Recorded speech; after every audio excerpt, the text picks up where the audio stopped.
जय श्री राधे मित्रों, बहुत स्वागत है आपका न्यूज़ 24 के यूट्यूब चैनल और फेसबुक पेज पर। मैं हूं हरि गोपाल शर्मा। मित्रों, आज के टॉपिक में हम बात करेंगे निर्जला एकादशी व्रत के बारे में।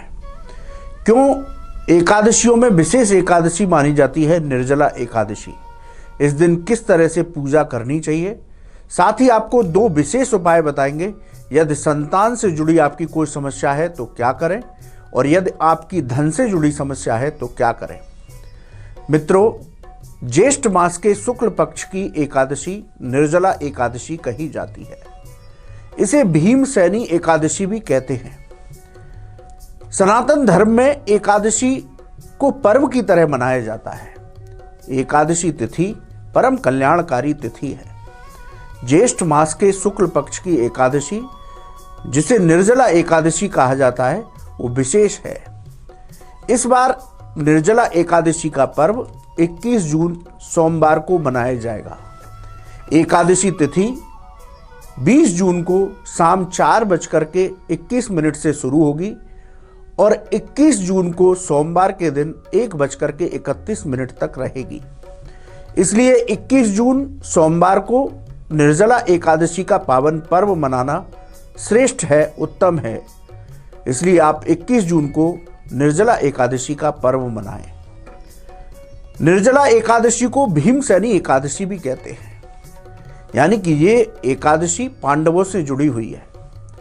एक बार भीम ने भगवान कृष्ण से प्रश्न किया कि मेरे सारे भाई सभी एकादशियों का व्रत रहते हैं, लेकिन मैं भूखा नहीं रह सकता, तो मुझे कुछ ऐसा उपाय बताएं जिसको करने से मुझे पूरे साल की एकादशी का व्रत फल प्राप्त हो जाए।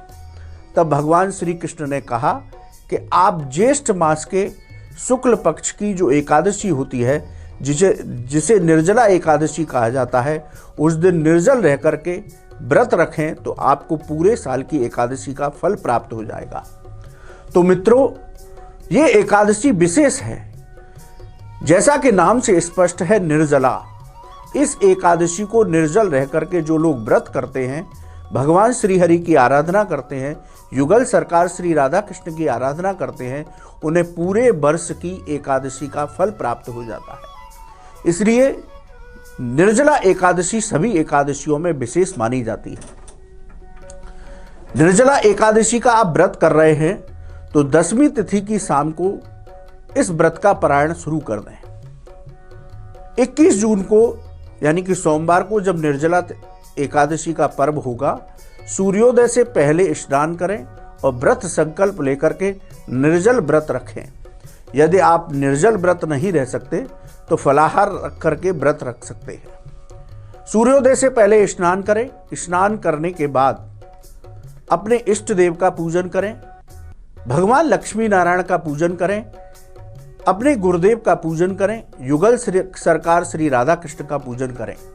यदि आपके यहाँ सालिग्राम शिला है तो उसका पंचामृत से अभिषेक करें। अभिषेक करने के बाद भगवान लक्ष्मी नारायण और सालिग्राम जी पर तुलसी पत्र अवश्य अर्पित करें। तुलसी पत्र अर्पित करने के बाद, उनको चंदन लगाने के बाद, उनका पुष्प अर्पित करने के बाद उनकी आरती करें। आरती करने के बाद भगवान विष्णु का द्वादशाक्षर मंत्र है ओम नमो भगवते वासुदेवाय। इस मंत्र की जितनी सामर्थ्य हो उतनी माला करें। भगवान श्री हरि का षडाक्षर मंत्र यानी 6 अक्षर का मंत्र है ओम विष्णवे नमः। इस मंत्र की जितनी सामर्थ्य हो उतनी माला करें। भगवान श्री हरि का अष्टाक्षर मंत्र यानी 8 अक्षरों का मंत्र है ओम नमो नारायणाय। इस मंत्र की जितनी माला हो उतनी माला जप करें। अपने गुरु मंत्र के मालाओं का जितनी सामर्थ्य हो उतनी माला जप करें। विष्णु सहस्त्र नाम का पाठ करें, गोपाल सहस्त्र नाम का पाठ करें, भागवत जी का पाठ करें, यानी कि पूरे दिन हरिनाम संकीर्तन करते हुए निर्जला एकादशी का व्रत रखें और 22 तारीख को इस व्रत का पारण करें। इस तरह से हमें निर्जला एकादशी का व्रत संकल्प लेकर के पूरे आराधना करनी चाहिए। इस दिन हमें तीखे पदार्थों का भोजन नहीं करना चाहिए। इस दिन हमें चावल का सेवन नहीं करना चाहिए। इस दिन हमें धूम्रपान नहीं करना चाहिए, इस दिन हमें क्रोध नहीं करना चाहिए, यानी कि संयमित रह करके भगवान श्री हरि की आराधना करें। तो इस तरह से आप भगवान लक्ष्मी नारायण का पूजन करते हुए निर्जला एकादशी का व्रत करेंगे तो आपको दैहिक, दैविक, भौतिक सभी सुखों की प्राप्ति होगी। शास्त्र कहते हैं जो निर्जल रह करके निर्जला एकादशी का व्रत करते हैं उनको सभी सुखों की प्राप्ति होती है, साथ ही मोक्ष की प्राप्ति होती है। तो इस तरह आप भगवान लक्ष्मी नारायण की पूजा करते हुए निर्जला एकादशी का व्रत करें। आइए अब आपको वो विशेष उपाय बताते हैं जिनको करने से आपके संतान से जुड़ी कोई समस्या है उसका निराकरण हो जाएगा।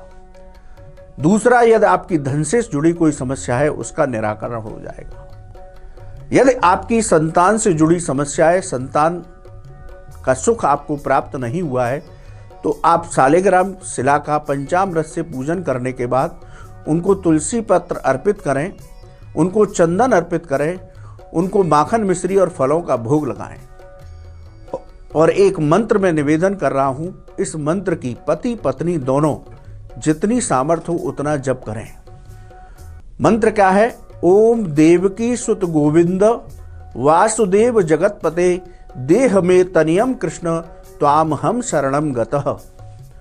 पुनः निवेदन कर रहा हूं, ओम देवकी सुत गोविंद वासुदेव जगतपते देह में तनियम कृष्ण त्वाम हम शरणम गतः।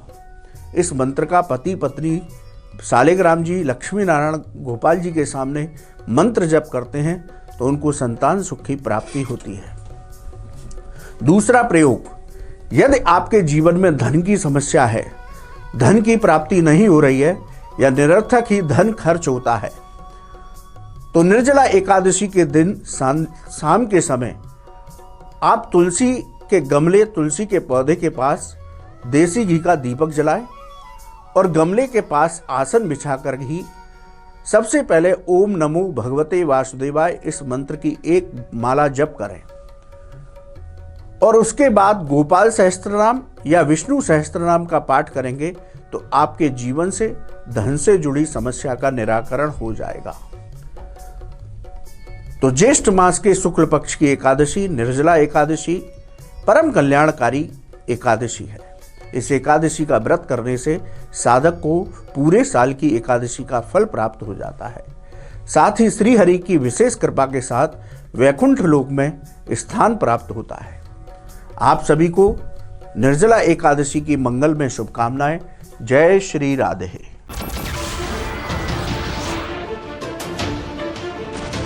नमस्कार, मैं हूं मानक गुप्ता।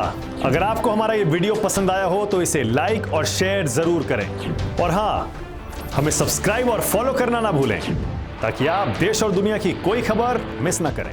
तो जुड़े रहिए हमारे साथ और देखते रहिए न्यूज़ 24।